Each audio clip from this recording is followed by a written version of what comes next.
If we're ready, I will call this meeting of the Finance and Labor Relations Subcommittee to order. Item 2, declarations of pecuniary interest and the general nature thereof. See none.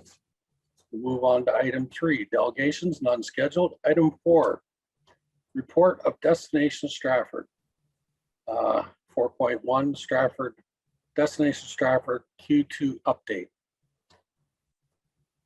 Zach, are you ready? I am indeed. Thank you. I guess I need a motion to Councilor Ritzma. All those in favor? Okay, now it's official, Zach. Excellent. Thank you. I'll just share my screen.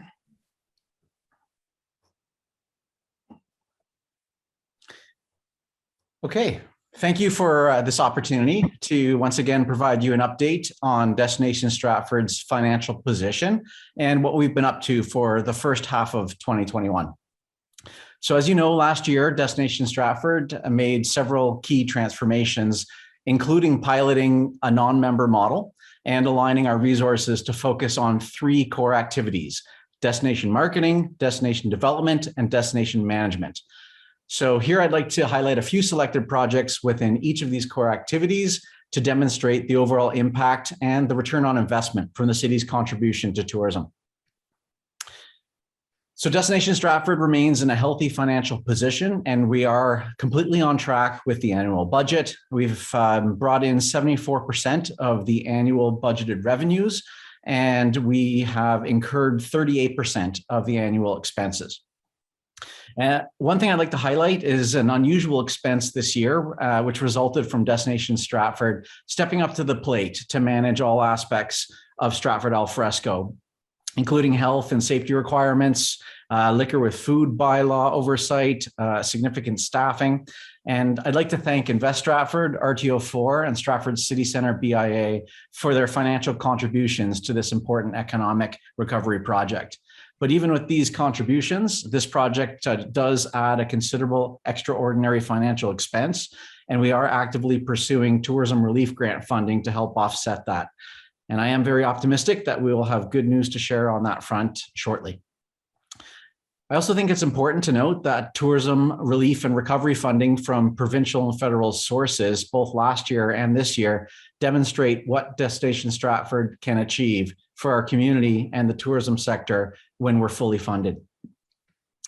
So let's start with destination marketing. The Destination Stratford marketing team continues to do incredible work within challenging, stressful, and continuously changing limitations and restrictions due to the pandemic. Really wanted to highlight the point that we take a lot of responsibility in marketing Stratford in a safe and appropriate way. We work closely with the city and our partners in order to achieve this.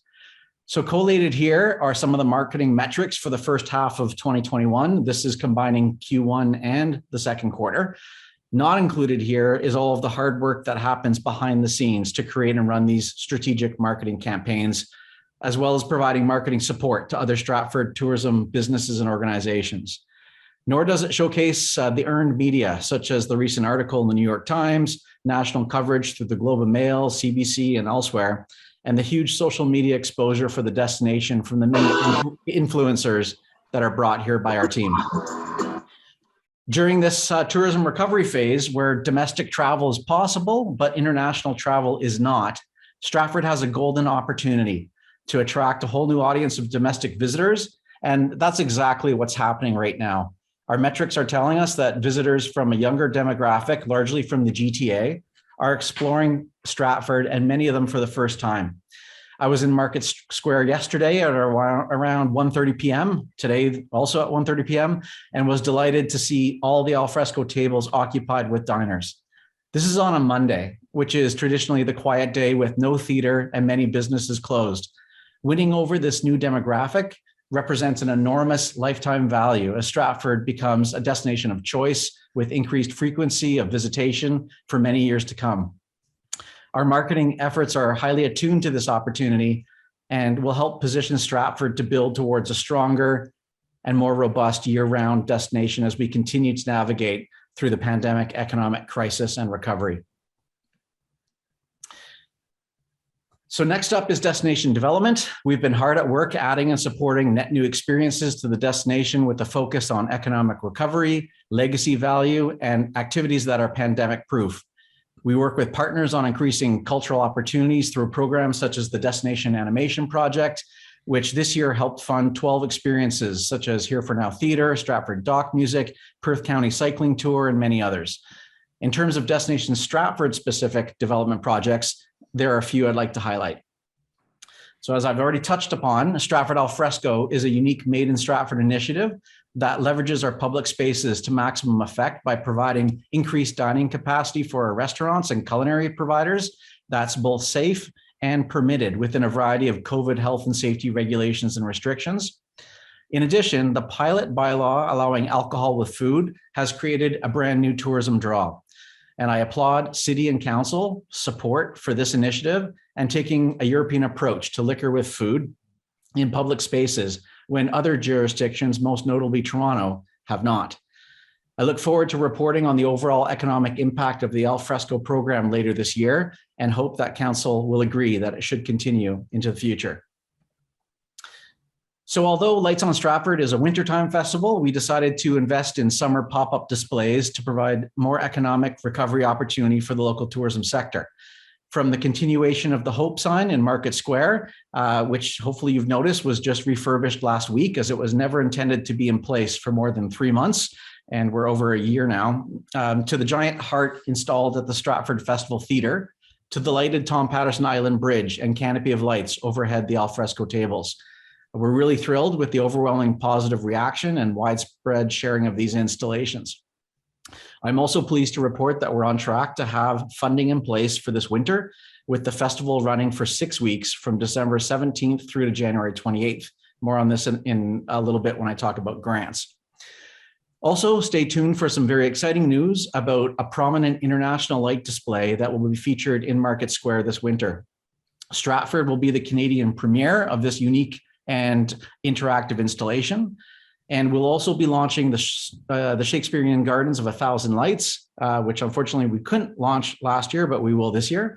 And we have something quite special planned for Tom Patterson Island as well.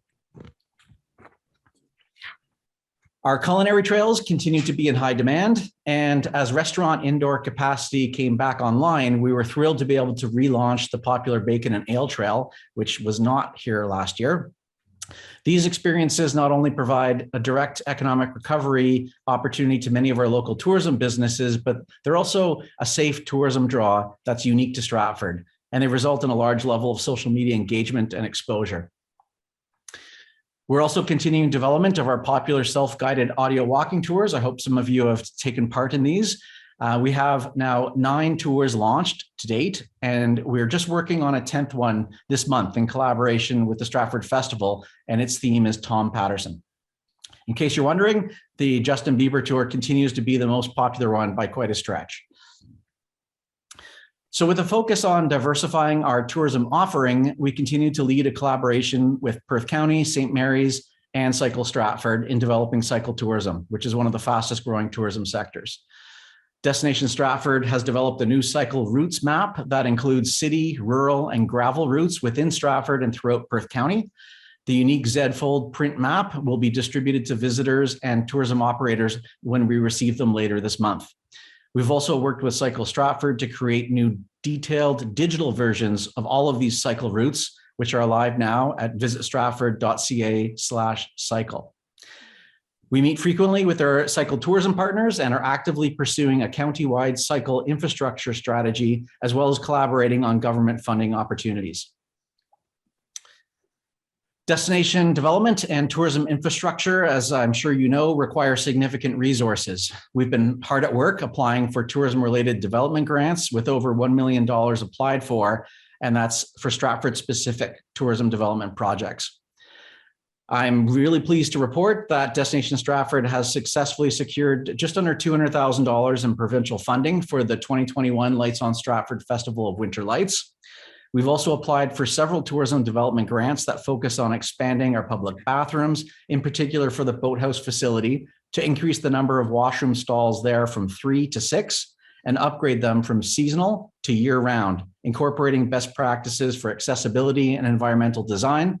I'm confident that Destination Stratford will be successful in securing funding for this project for this year. The temporary increase in Destination Stratford's development budget through these project-specific grants demonstrates how impactful these investments in tourism are, and not just for our local tourism businesses, but for the entire community. Last but not least is destination management. We've been quite busy over the last 6 months with many management activities, including tourism recovery advocacy at various levels of government, assisting other Stratford experience providers, and together with Invest Stratford, facilitating film and TV productions that choose Stratford as their preferred location. Here are a few other management projects I'd like to highlight for you. So far this year, Destination Stratford, again in partnership with Communitech and Invest Stratford, has supplied over 35,000 Stay Safe COVID-19 rapid screening tests to local small to medium businesses. Our direct investment in destination management also extends to Stratford's public spaces, with recent projects including a new drainage solution across Tom Patterson Island, and that was in partnership with the Parks Board and Department. This was done in order to be able to host more cultural and community events on the island, even after a significant rainfall. We were at a point where it would take up to 3 days for the island to dry before we could actually stage events there. It also supports Stratford Alfresco, which has 15 tables on the island. And additionally, we added a 10-foot circular porous paved performance stage on the island, which will be in use next month in September when Destination Stratford hosts a Monday Nights Under the Lights musical series there. We also added 4 porous paved drainage pads, and that was in collaboration with Stratford City Centre BIA, to the alfresco tables in Memorial Gardens. The Destination Stratford website is also constantly being updated and maintained. Our website directly supports our marketing campaigns, obviously, but most importantly, it is a useful tool for our visitors. Interactive online maps are updated daily to provide our visitors with the latest information on what restaurants are open, which provide outdoor dining facilities, where the alfresco locations are, as well as details about public washrooms and the facilities. Similarly, we have an interactive map for accommodation options, and staff are constantly monitoring and connecting with accommodation partners to make sure that we are up to date with who is open, when they're reopening, or if they're closed for periods of time.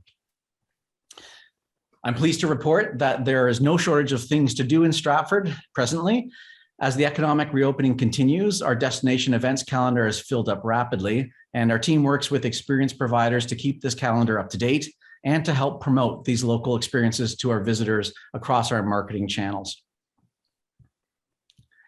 So I hope this presentation has touched on the value and positive impact that Destination Stratford provides for our community in our efforts in marketing, developing, and managing the destination. And I'd love to welcome any questions. Thanks, Zach. Does anybody have any questions? Councillor Clifford. Yeah, Zach, I was going to ask about 2022 as far as outdoor dining, alfresco, sidewalk. How do you project for 2022 when we've had these changes in 2020 and 2021?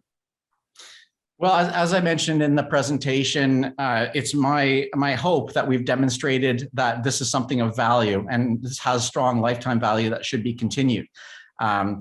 I can also, speak quite clearly that it's not contained in our usual budget. So there's extraordinary funding that's available during recovery periods, and that's how we're affording to take this on. It should also become much less expensive in a post-pandemic scenario because a lot of the staff and requirements are around pandemic health and safety requirements. So I do think that this is something that should continue. I think we need to explore how it would be funded and what cost savings are available and efficiencies are available for 2022 onwards. Okay, Councillor Ritzma. Thank you for the presentation, Zach. With respect to the Tom Patterson Island, can you just give me an idea of the level of accessibility to that outdoor feature? Well, in terms of accessibility, the footbridge is obviously a a major issue, if that's what you're asking about. Yeah. So that's the limiting factor for events on Tom Patterson Island. However, Lights on Stratford and our concert series and Stratford Summer Music and other people who put experiences on the island do so in such a way that it can usually be enjoyed from the riverbanks as well. And you start to see that. We are still in a world where there are capacity limits. So we're only allowed to have 100 people at outdoor events, and we have to staff that in order to monitor that and enforce it. So when we do put out events, we make sure that people know that they can be on either side of the river to enjoy them as well, and position things accordingly so that that can be enjoyed. Thank you. Anything else? I will entertain a motion on the staff recommendation. Moved by Councilor Bunting. There's nothing else. All those in favor? Carried. Thanks, Zach. Thank you. Great job to you and your team. Wow. Item 5, report of the Stratford Economic Enterprise Development Corporation. 5.1, the Stratford Economic Enterprise Development Corporation update to July 2021. Could I get a motion to hear from CEO, Councilor Beatty? All those in favor? Very good. Go ahead, Joni. Thank you, and thanks for the opportunity. It's nice to see everybody. The report that you have in your package encompasses May, June, and July activities for Invest Stratford, including our annual report, which highlights the work that was done in 2020. Obviously a very unusual year, but one that I think there were great successes even in a very unusual set of circumstances. So I'll quickly highlight that, some of the highlights for you. In 2020, new developments and local expansions accounted for more than 300,000 square feet of new buildings. That's throughout the entirety of the city. It's important, I just wanted to highlight, so what we know about our city-owned industrial land and our city-owned industrial parks, 75% of those sales go to homegrown businesses that have started here and are growing in our community. We've recently taken on a survey where we've reached out to the largest employers in the city of Stratford, about 26 of them. And of the survey results, we have back 60% expect to expand in the next 18 months.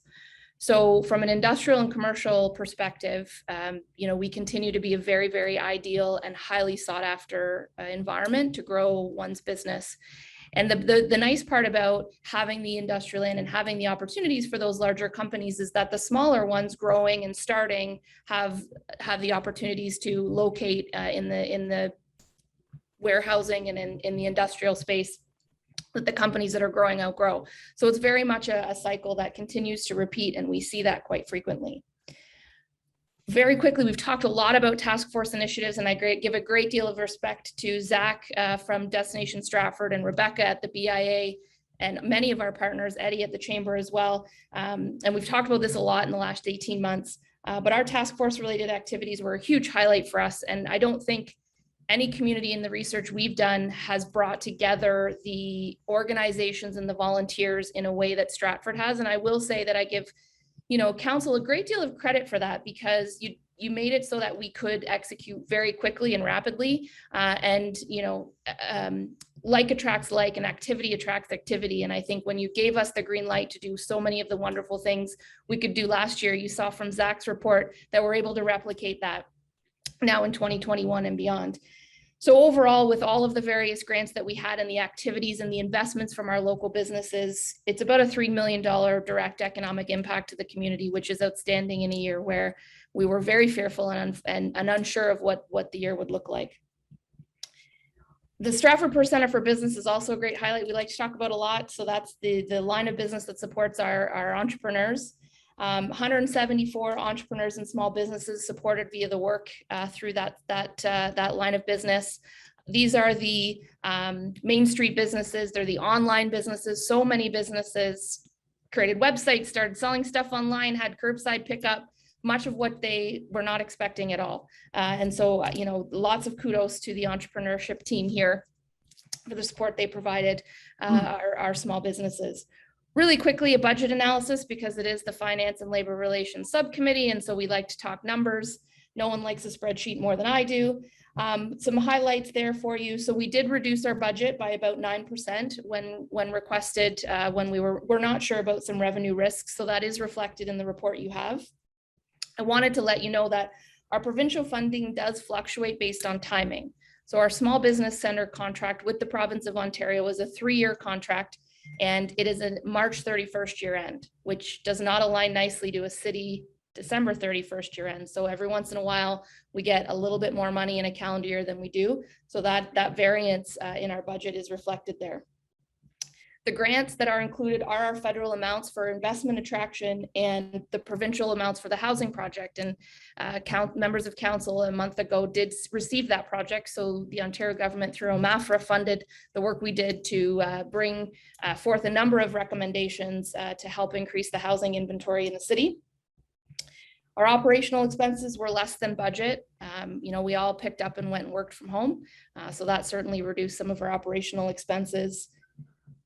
We have a new home for our offices here at 82 Erie Street. I'm here today and it's pretty exciting. And $100,000 for leasehold improvements was contributed from our budget into the larger construction project here at 82 Erie. So our 900 square feet, there were a number of walls built and all sorts of things that I have no business trying to understand. But Jonathan and the team here did an excellent job. And so there was a financial contribution for that. And overall, we had a small annual surplus of just under $12,000.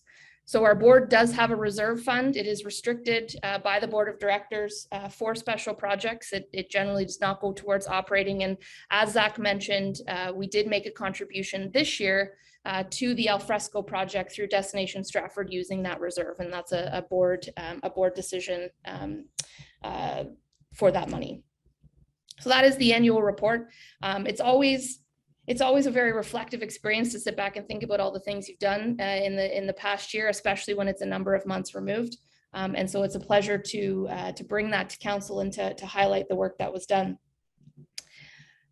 Business retention, expansion, investment attraction. There's a lot of, I could say I'm a broken record or whichever cliche we could choose, but all of the business park lots in the right business park are sold or in reserve.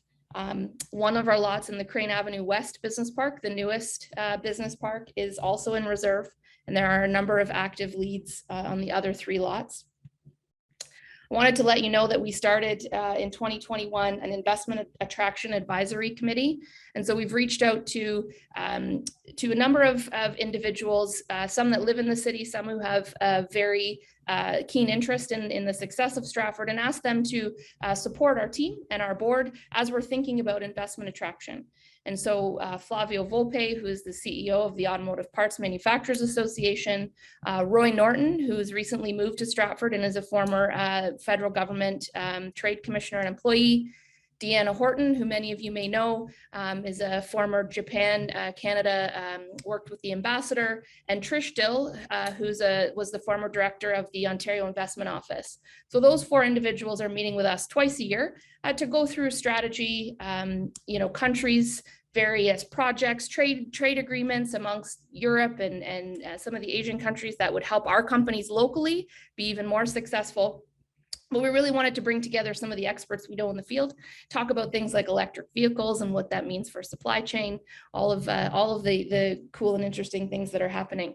So after we meet again in September and at our next Labor and Finance Subcommittee, I'll have a fulsome report from that group. Very briefly, my favorite summer company students, 7 young people in this community have started businesses this summer. They're keen, they're having a good time. They get a little bit of money from the province to get going. They got some great coverage on CTV News and in the Beacon Herald. So I'm happy to highlight those kids, I guess, young people. And overall, just quickly in the last 3 months, 36 businesses started and expanded since April in Stratford, Perth County, and St. Mary's. So lots of great activity, lots of great things happening. That was a lot, and I didn't have nice slides like Zach did, but through the chair, back over to you for any questions, comments. Thank you, Joni. Any questions, Councillor Clifford? Tony, I was going to ask about our industrial and we talked about a lot, they're all filled. How long does it take if we have a major industry that wants to come to Stratford, if we don't have the infrastructure in the land, in the ground, how long does it take for when someone comes and says, Joni, I want to build a million square foot building? How long does it take for it to go through the process as far as getting the infrastructure in the ground, and if we have to purchase land or whatever? So great question. And through the chair, you know, the purchase and development or shovel ready process is anywhere from 12 to 18 months. And that does have some seasonality attached to it. So if we were to begin construction on a business park in November or December, as soon as the snow starts to fly, we start seeing delays. You generally don't pave roads and things like that in the wintertime. So timing is everything. The bigger thing I would mention, Councillor Clifford, is that you know, we've done a ton of work around making sure we have really great online resources and assets, because much of the site selection is done long before they ever get to me or they get to Mike Pullen from my team. And so without inventory listed for sale online and where our site selectors are looking and where our homegrown companies are looking, they may not ever look at Stratford as an option because we don't have the inventory to sell. So it's sort of a cart and a horse component there. You know we need to get the inventory in, but it does take some time. So the short answer is 12 to 18 months on a good day. And then, you know, really thinking through what we're doing in the meantime. And we've talked a little bit about the infill project. So there are parcels of land in the city that are being underutilized, and we're reaching out to those landowners to ask them and incite them a little bit. Many of them are really great business owners. They're not landlords. They're not land development experts. And so we want to help bridge that gap if we can to unlocking some of those infill parcels for sure.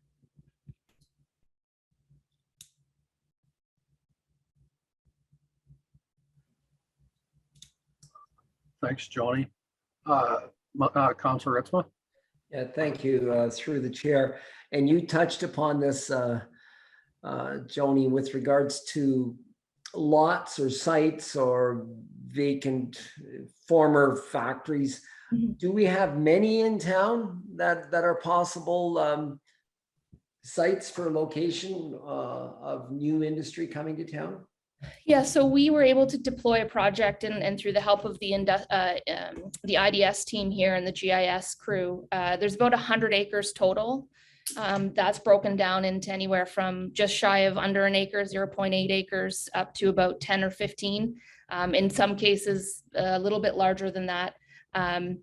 It is privately held, and it's not all ideal to be like it's not all ideal in terms of where the servicing is in the road and proximity to, you know, the various swim facilities and things like that. I would say of that 100 acres, probably 70 of them have some good potential. The thing it's a bit of a balance though, right? In that, you know, we've got some larger manufacturers now who are wise to hold on to their surrounding land, because if they sell it, they've limited their growth opportunities. So it is a balance, and we do respect that. That landowner outreach will begin here now, sort of September, October. And so I would hope that we would have a really good idea at our next meeting with this subcommittee as to the really active parcels, the active landowners. And the beauty of your GIS system, which is great, by the way, and the team here is excellent, is that it's something that can go up on the city's website, and it's a layer that anyone can look at and see, you know, color coded, you know, where the opportunities lie. So, you know, we've got a little bit of work left to do, but, you know, I'd say 70-ish acres is in the area and needs a little bit more work from us. Thank you so much.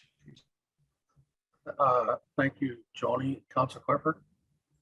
Yeah, I was going to ask, with what happened in COVID and the Chinese thing, there's a lot of talk about like having production coming back to Canada. Like I know I'm in the HVAC business and we don't have any. Well, we have Napoleon, that's it. But one time we had all the Carrier and all these people produced in Canada. Is that happening? Are you hearing about in Canada made? Yeah, I think it's happening a little bit. And there's likely some opportunities for it to occur more. There's a couple things at play. So what we know from our companies is that if the province and the feds are able to help offset the reshoring costs, so like thinking through medical healthcare products, the things that we know a year ago were in high, or I guess 18 months ago were in high demand. It's not the price per mask or per unit, it's the tooling that has to happen here, the reshoring of all of that equipment. So if the province and the feds are very eager and keen to support the businesses to bring that stuff back, I think you'll see a little bit more of it. The other thing that's interesting, and you'll likely know this as well in the work that you do, is the shipping rates have gone, in many cases, between 400 and 4,000% increases. So what used to cost, X number of dollars to bring onshore, it is now significantly higher. And that's if you're getting a guarantee that your stuff is actually in that shipping container, because what was happening is, you were expecting a shipment of, barbecue parts, and it never arrived. Which is, on small electronics, isn't such a big deal because you can get thousands and thousands of them in a shipping container. But fridges, televisions, really large pieces like that, the price per shipping is added directly to those goods. And so when there's fewer of them, it gets exponentially more expensive. So all of this to say, there's some really good opportunities here to look at reshoring for, whether it's electronics or large, home appliances. The province has done a ton of work, and the feds recently announced an MOU with Moderna on, sort of bringing home some of the med tech stuff. It's going to go back to, do we have available land to attract those companies? And is there enough support in the system to incite those companies to bring their manufacturing back? So yes, but I guess is the answer there. Okay, thank you. Councilor Ritzma.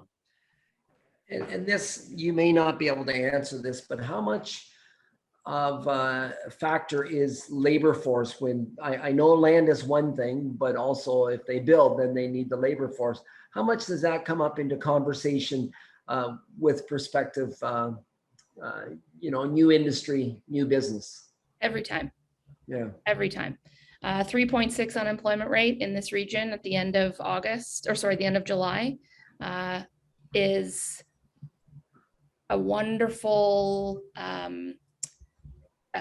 community statistic. It's a really hard economic development statistic. As we all know, if you want a job right now, you have one, and there are lots to have. The help wanted and the job postings are huge. And so, you're going to start to see organizations like Invest Stratford, and quite frankly, across the province, really starting to get deep into workforce development. Yeah. And it's not just about retraining, quite frankly. It's, do our immigration policies help inspire new Canadians? Are our companies ready to welcome new Canadians into the workforce and into their industry? Do we have places for people to live who are willing to move here? I mean, we're the lowest unemployment rate in the province by miles, in my professional opinion. The next one was Kitchener-Waterloo, I think around 6.5%. Ontario total is 10.1. So I would love to be able to look in some of those higher areas and say, we've got all these great jobs available. The reality is going to be, where will I live? And so it's a very complex problem. And I know it's something that council is really seeing as something that is important to talk about more. But workforce is, next to land, quality of workforce is the second or third, with some operational costs, site selection factor for sure. Hard stop. Yeah. Thank you. I have a question. this year, there's going to be work started on about 2,000 units in Stratford. All those people can't be retired people. Some of them are going to be people coming to Stratford for opportunities in the marketplace, because we have a 3.6% unemployment rate. So the message out there is that Stratford gives people jobs, but not the city, but the community gives people jobs. So my question goes to land parcel priority number 1. Don't mention any location. How close are we to coming to some sort of conclusion and moving forward with that piece of property? So, you know, I think there's some work to be done. And, you know, if I had a crystal ball, I would love to see, you know, I would love to see that all of the parcels, including the infill parcels and including all of the, you know, a comprehensive list ready to go in the new year, early in the new year. I mean, obviously not shovels in the ground for our companies in the new year, but potential in the new year. The due diligence process on some of the larger projects does take, you know, you can do that concurrently while we're waiting for, you know, city infrastructure. You can be doing your building permits and your site plan compliance and all of those things at the same time. So, I mean, it may not be obvious, but I have a bit of like a speedy approach. So, you know, respectfully, I like to get things going as quickly as we can in a managed way. So, you know, early new year, if I had my way. Yeah, well, one of the reasons I ask is as we go into budget here, if there's a need to invest in infrastructure, that's going to be an important consideration for 2022, maybe. Yeah. And through you, the chair, I think the other thing that, you know, I mean this with no comparison amongst all of the important priorities that the city has and that council considers. The only thing I will mention is that an investment in industrial land is recouped 100% in the sale of that land. So we take whatever the cost of bringing that land onto market and divide it by the number of saleable acres. And the city's pricing policy publicly is cost recovery. So, you know, the assessment growth we don't talk a lot about in terms of that financial benefit, although we know that it exists. But the initial investment is covered. The initial investment is still something we have to carry. So there are some costs, carrying costs and stuff on that. So yes, no, I completely understand that. Eventually it is a positive position. So, okay, thanks, Joni. Did you have your hand up again, Councillor Ritzma? Yes, I did, but Joni grabbed onto that comment or my thought towards the end there. Thank you. Councillor Bunting? Yeah, thank you. Through you, Mr. Chair. With respect to potential customers coming for the setup industry, is there an appetite, or do you find there's an appetite for the living wage to be taken into consideration, especially with, you know, difficulty in getting people to come, and money does speak for sure. Yeah, so I think the Social Research and Planning Council has done a ton of really important work around the living wage, and I'm inaccurate, but I think we're 1763 or something. Am I close? And a number of manufacturers have come on and committed to that. Interestingly enough, the market drives a lot of this, and they're not competitive under that. And what's been really interesting, Councillor Bunting, is that sectors that we've not seen be competitive against each other are now competitive against each other. So it's very rare for our hospitality industry, and you know, my colleague at Destination Stratford speaks about this a lot, for our hospitality sector to be fighting for people, and they're fighting against sectors like manufacturing, like construction, like skilled trades. And so the compensation piece is huge. And I mean, when I first came into this role, 2017, we'd have lots of discussions with our manufacturers about, how do we find more people? How do we find more people? And the reality was you need to pay them. I will say that, it's easy in senior leadership positions to throw around, well, what's 25 cents an hour? What's $1 an hour? But when you make $17 an hour, 25 cents is a big deal. And $1 an hour is a really big deal. And so you have to be competitive. And while I'd love to see all of our industry and all of our commercial enterprises come online and vocally stand up and say we're living wage certified, most of them, many of them are, just by the nature of needing to stay competitive and retain their employees. Thank you. Anything else? I will entertain a motion on the staff recommendation moved by Councillor Clifford. If there's nothing else, I'll call the question. All those in favor? Carried. Very good. Thank you, Joni. Item 6, report of the manager of financial services. 6.1 Q2 operating budget variance report as at June 30th, 2021. Did you want to make a little presentation, Spencer? Certainly. So through the chair, good afternoon, everyone. I will keep my summary brief, just given the time that has lapsed since the first quarter report last month. You'll see in the updated numbers to June 30th that there has been very little change in the overall forecasted variance to budget for 2021. Based on the analysis and discussion with staff, we've revised this forecast from a $36,000 deficit in quarter 1 to a $49,000 deficit in quarter 2. So a very slight change. With the COVID lockdown measures now loosening, staff have been able to better estimate the potential variances and have revised them up and down accordingly.